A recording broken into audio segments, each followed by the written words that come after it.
કેમ છો?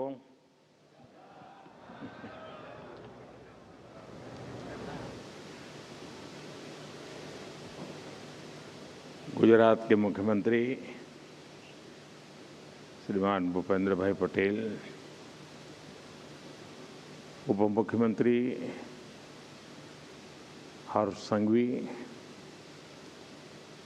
गुजरात सरकार के अन्य मंत्रीगण, सांसद और विधायकगण, एक्सेलेंसीज, उद्योग जगत के प्रतिनिधि, अन्य महानुभाव, देवी और सज्जनों, 2026 के आरंभ के बाद ये मेरा गुजरात का पहला दौरा है।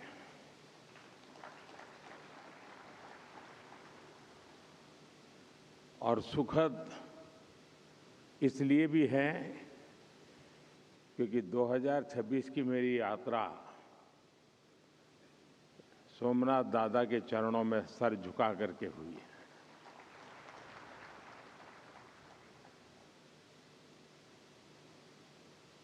और अब मैं राजकोट में इस शानदार कार्यक्रम में हिस्सा ले रहा हूं। यानी विकास भी, विरासत भी, यह मंत्र हर तरफ गूंज रहा है। मैं देश और दुनिया भर से यहां पधारे आप सभी साथियों का वाइब्रेंट गुजरात रीजनल समिट में स्वागत करता हूं, अभिनंदन करता हूं।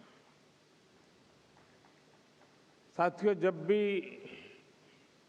वाइब्रेंट गुजरात समिट का मंच सजता है तो मुझे सिर्फ एक समिट नहीं दिखती, मुझे 21वीं सदी के आधुनिक भारत की वो यात्रा नजर आती है जो एक सपने से शुरू हुई और आज एक अटूट भरोसे तक पहुंच चुकी है। 2 दशकों में वाइब्रेंट गुजरात की यात्रा एक ग्लोबल बेंचमार्क बन गई है। अभी तक इसके 10 एडिशन हो चुके हैं और हर एडिशन के साथ इस समिट की पहचान और भूमिका दोनों मजबूत होती रही है। साथियों, मैं वाइब्रेंट गुजरात समिट के विजन के साथ पहले दिन से जुड़ा रहा हूं। शुरुआती दौर में हमारा मकसद था कि गुजरात के सामर्थ्य से दुनिया परिचित हो, लोग यहां आए और यहां निवेश करें और इससे भारत को फायदा हो, दुनिया भर के निवेशकों को भी फायदा हो। लेकिन आज ये समिट इन्वेस्टमेंट से भी आगे बढ़कर ग्लोबल ग्रोथ, इंटरनेशनल कोऑपरेशन और पार्टनरशिप का एक मजबूत प्लेटफॉर्म बन गई है। बीते सालों में ग्लोबल पार्टनर्स की संख्या लगातार बढ़ती गई है और समय के साथ ये समिट इंक्लूजन का भी बहुत बड़ा उदाहरण बन गई है। यहां कॉरपोरेट ग्रुप के साथ साथ कोऑपरेटिव्स, एमएसएमईज, स्टार्टअप्स, मल्टीलेटरल और बायलेटरल संगठन, इंटरनेशनल फाइनेंशियल इंस्टीट्यूशंस सभी एक साथ संवाद करते हैं, चर्चा करते हैं। गुजरात के विकास के साथ कंधे से कंधा मिलाकर चलते हैं। साथियों, बीते 2 दशकों में वाइब्रेंट गुजरात समिट ने लगातार कुछ नया, कुछ विशेष किया है। वाइब्रेंट गुजरात की ये रीजनल समिट भी इसका एक उदाहरण बन गई है। इसका फोकस गुजरात के अलग अलग हिस्सों के अनटैप्ड पोटेंशियल को परफॉर्मेंस में बदलने का है। जैसे किसी क्षेत्र में कोस्टलाइन का सामर्थ्य है, तो कहीं एक लंबी ट्राइबल बेल्ट है, कहीं इंडस्ट्रियल क्लस्टर का एक बड़ा इकोसिस्टम है, तो कहीं खेती और पशुपालन की समृद्ध परंपरा है। यानी गुजरात के अलग अलग रीजन्स की अपनी ताकत है। वाइब्रेंट गुजरात की रीजनल समिट गुजरात की इन्हीं रीजनल संभावनाओं पर फोकस करते हुए आगे बढ़ रही है। साथियों, 21वीं सदी का 1/4 हिस्सा बीत चुका है। बीते वर्षों में भारत ने बहुत तेज प्रगति भी की है और इसमें गुजरात की, आप सभी की बहुत बड़ी भूमिका रही है। भारत दुनिया की तीसरी बड़ी इकोनॉमी बनने की तरफ तेज गति से आगे बढ़ रहा है और जो आंकड़े आ रहे हैं उससे ये साफ है कि भारत से दुनिया की उम्मीदें लगातार बढ़ रही है।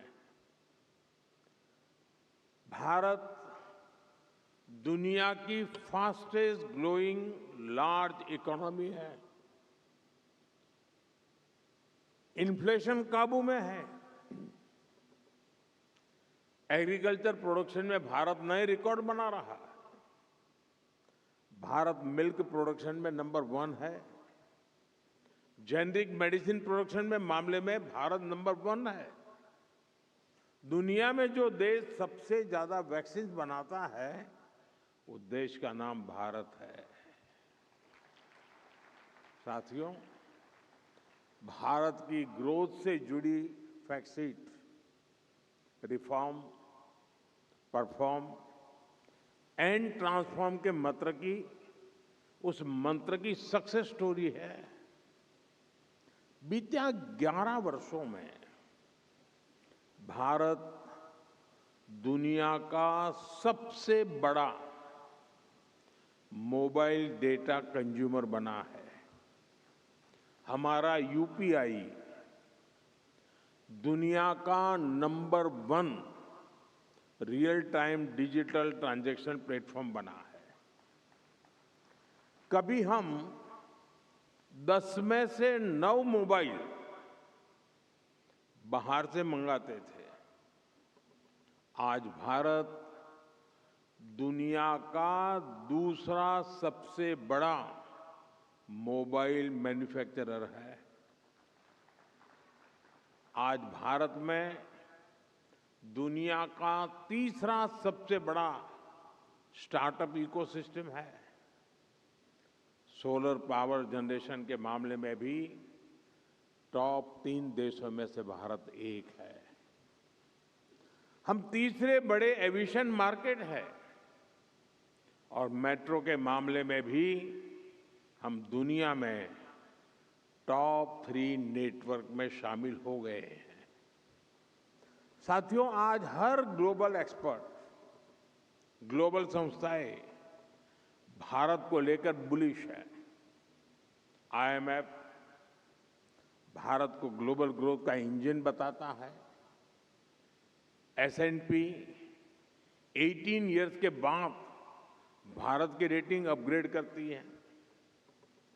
फिच रेटिंग्स भारत की मैक्रो स्टेबिलिटी और फिस्कल क्रेडिबिलिटी इसकी प्रशंसा करती है।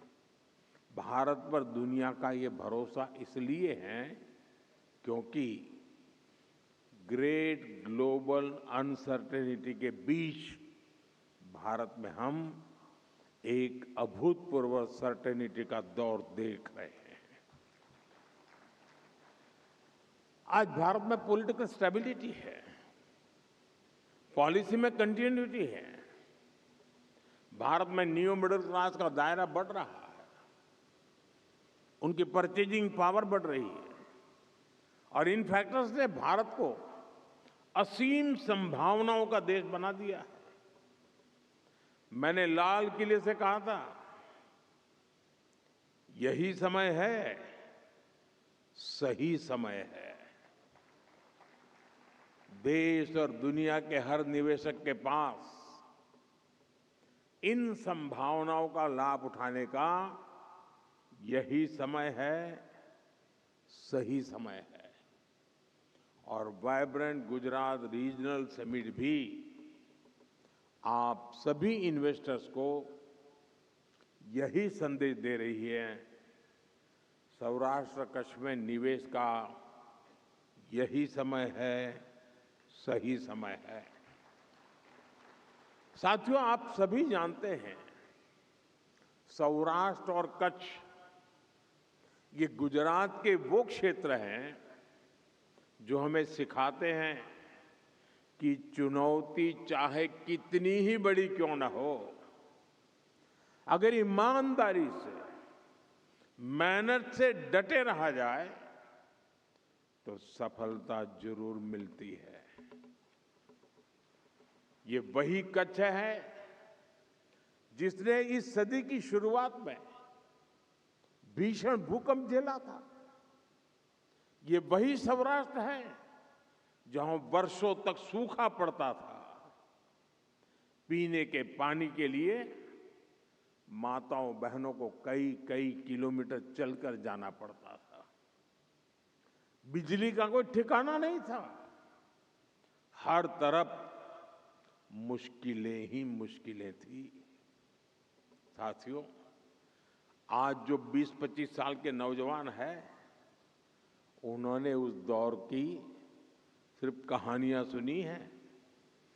सच्चाई ये थी कि लोग कच्छ में, सौराष्ट्र में लंबे वक्त तक रहने के लिए तैयार नहीं होते थे।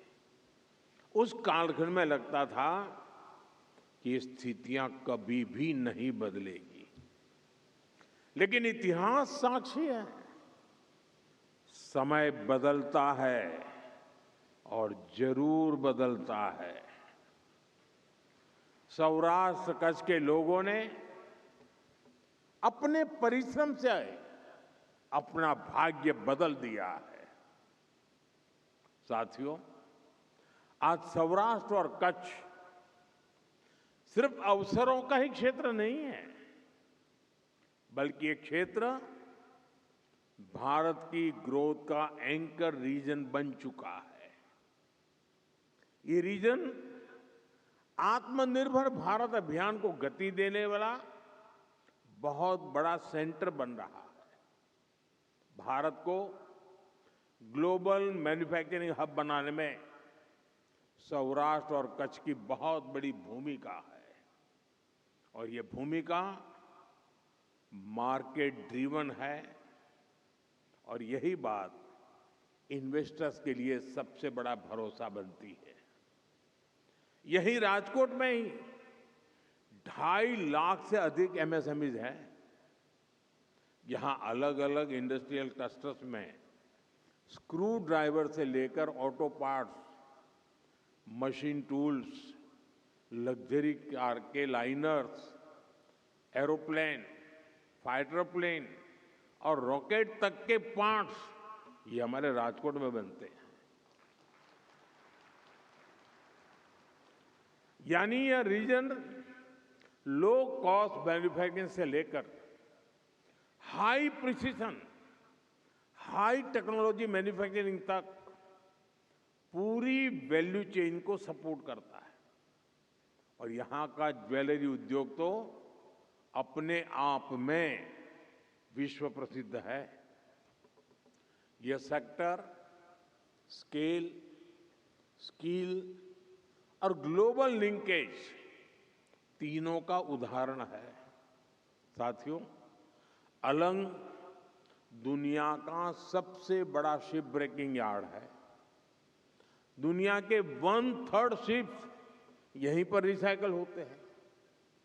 यह सर्कुलर इकोनॉमी में भारत की लीडरशिप का भी प्रमाण है।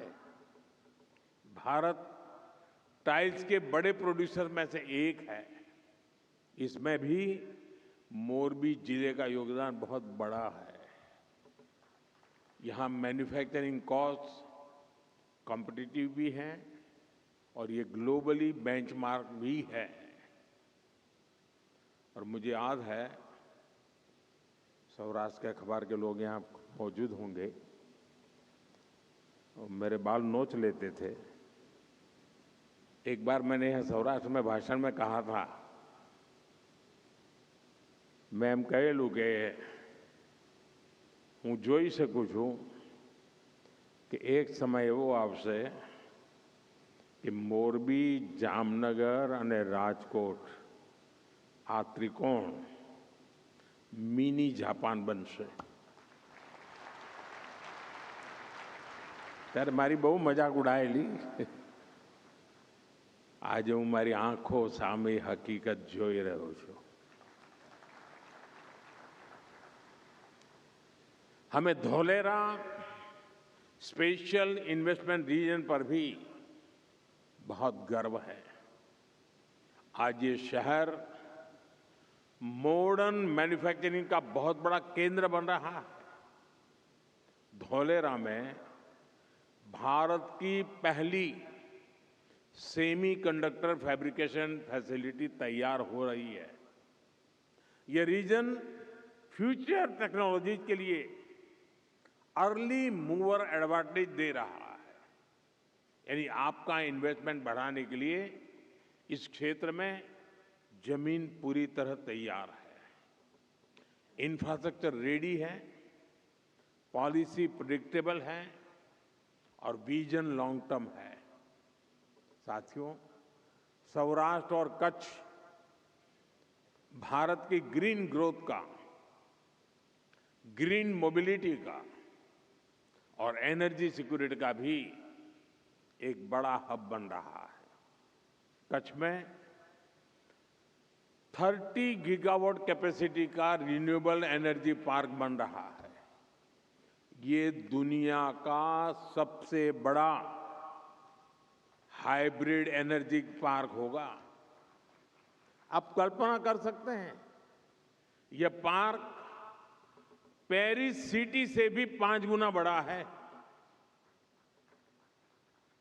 यानी इस क्षेत्र में क्लीन एनर्जी एक कमिटमेंट के साथ साथ कॉमर्शियल स्केल रियलिटी भी है।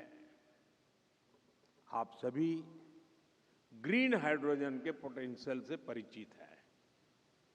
भारत में इस दिशा में अभूतपूर्व स्पीड और स्केल पर काम चल रहा है। यहां कच्छ और जामनगर ग्रीन हाइड्रोजन प्रोडक्शन के बड़े केंद्र बन रहे हैं। कच्छ में एक विशाल battery energy storage system BESS भी स्थापित किया जा रहा है। यानी रिन्यूएबल एनर्जी के साथ ग्रिड स्टेबिलिटी और रिलायबिलिटी भी एंश्योर की जा रही है। साथियों, कच्छ और सौराष्ट्र का एक और बहुत बड़ा सामर्थ्य है, यह रीजन भारत के वर्ल्ड क्लास पोर्ट से लेस है। भारत के एक्सपोर्ट का बहुत बड़ा हिस्सा यहीं से गुजरता है। पीपावाव और मुंद्रा जैसे पोर्ट्स भारत के ऑटोमोबाइल एक्सपोर्ट्स के मेजर हब बन चुके हैं। पिछले वर्ष गुजरात के पोर्ट से करीब 2.25 लाख व्हीकल्स एक्सपोर्ट हुए हैं। लॉजिस्टिक्स ही नहीं, यहां पोर्ट लेड डेवलपमेंट के हर एस्पेक्ट में इन्वेस्टमेंट की अनंत संभावनाएं हैं। इसके साथ ही गुजरात सरकार फिशरीज सेक्टर को भी विशेष प्राथमिकता दे रही है। फिशरीज इंफ्रास्ट्रक्चर पर यहां बड़े पैमाने पर काम हुआ है। सी फूड प्रोसेसिंग से जुड़े इन्वेस्टर्स के लिए यह स्ट्रांग इकोसिस्टम तैयार है। साथियों, इंफ्रास्ट्रक्चर के साथ साथ इंडस्ट्री रेडी वर्कफोर्स आज सबसे बड़ी आवश्यकता है और गुजरात इस मोर्चे पर इन्वेस्टर्स को पूरी सर्टेनिटी देता है। यहाँ एजुकेशन और स्किल डेवलपमेंट का इंटरनेशनल इकोसिस्टम मौजूद है। गुजरात सरकार की कौशल skill university future ready skill में युवाओं को तैयार कर रही है। ये ऑस्ट्रेलिया और सिंगापुर की यूनिवर्सिटी के साथ कोलैबोरेशन में काम कर रही है। नेशनल डिफेंस यूनिवर्सिटी भारत की पहली नेशनल लेवल डिफेंस यूनिवर्सिटी है। Gatishakti university road, railway, airway, waterways और लॉजिस्टिक्स हर सेक्टर के लिए स्किल मैन पावर तैयार कर रही है। यानी इन्वेस्टमेंट के साथ साथ यहां टैलेंट पाइपलाइन भी एश्योर्ड है। आज ढेर सारी फॉरेन यूनिवर्सिटीज भारत में नए नए अवसर देख रही हैं और गुजरात उनके लिए प्रिफर्ड डेस्टिनेशन बन रहा है। गुजरात में ऑस्ट्रेलिया की 2 प्रमुख यूनिवर्सिटीज अपने कैंपस शुरू कर चुकी है। आने वाले समय में ये संख्या और बढ़ने वाली। साथियों, गुजरात में नेचर भी है, एडवेंचर भी है, कल्चर भी है और हेरिटेज तो है ही है। यानी टूरिज्म का जो अनुभव चाहिए वो यहां मिलेगा। लोथल भारत की 4,500 साल पुरानी समुद्री विरासत का प्रतीक है। यहां दुनिया का सबसे प्राचीन मानव निर्मित डॉकयार्ड मिला है। यहां नेशनल मैरीटाइम हेरिटेज कॉम्प्लेक्स तैयार हो रहा है। कच्छ में आजकल रण उत्सव का आयोजन भी हो रहा है। यहां की टेंट सिटी में रुकना एक अलग अनुभव होता है।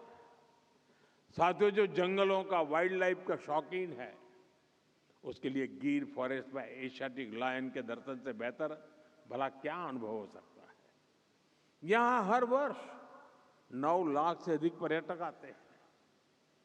जिसे समंदर का साथ अच्छा लगता है उनके लिए शिवराजपुर बीच है जो ब्लू फ्लैग सर्टिफाइड है।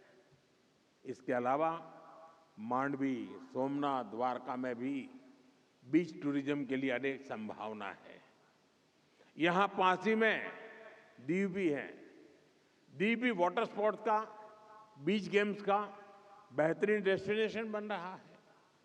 यानी आप इन्वेस्टर्स के लिए सामर्थ्य से, संभावनाओं से भरा ये पूरा क्षेत्र है। आप जरूर इसका पूरा लाभ उठाइए। और मैं बहुत पहले से कहता आया हूं, अगर आप देरी करें तो मुझे दोष मत देना। सौराष्ट्र कच्छ में आपका हर निवेश गुजरात के विकास को गति देगा, देश के विकास को गति देगा। और सौराष्ट्र की ताकत, अभी रवांडा के हाई कमिश्नर बता रहे थे कि मैं जब रवांडा गया तो मैंने 200 गाय वहां गिफ्ट की थी। ये 200 गाय हमारी गिर गाय थी।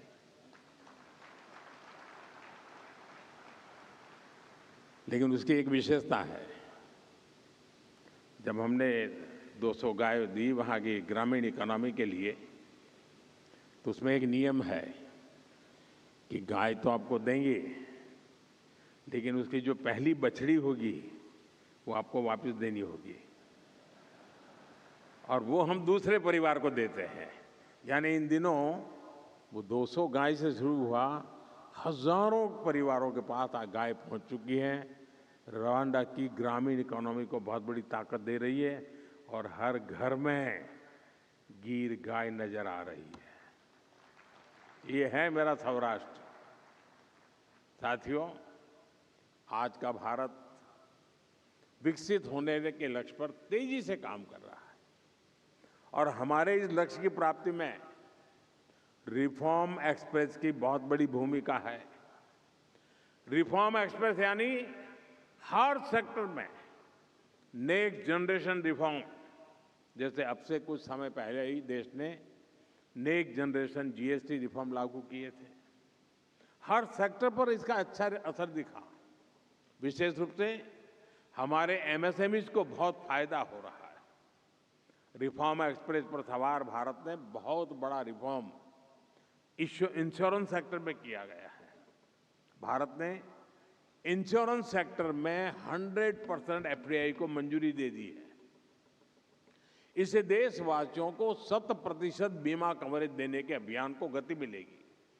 इसी तरह करीब 6 दशक के बाद इनकम टैक्स कानून को आधुनिक किया गया है।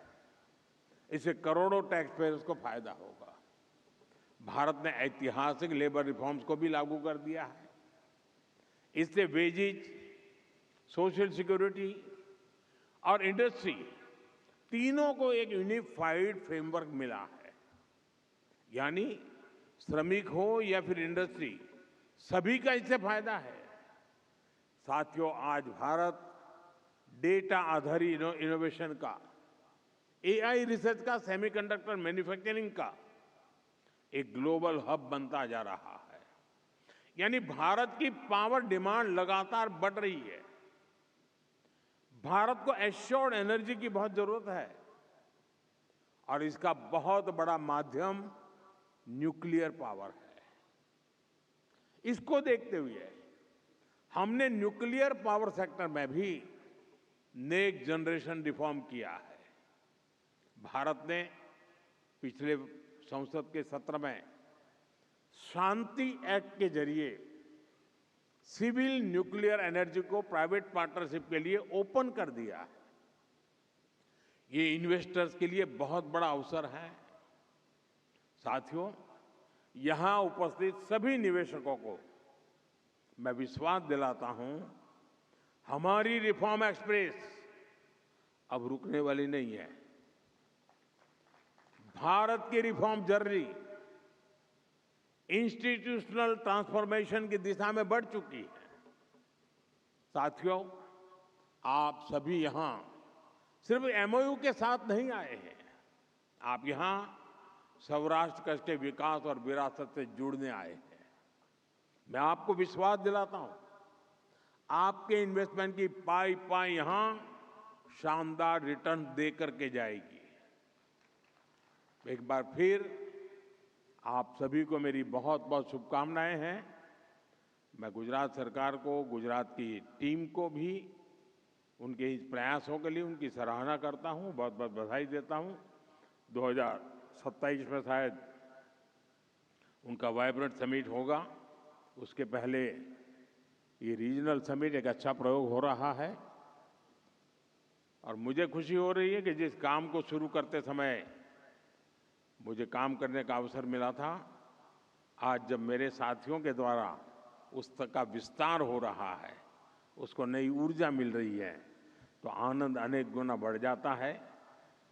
मैं आपको बहुत बहुत बधाई देता हूं, बहुत बहुत शुभकामनाएं देता हूं। धन्यवाद।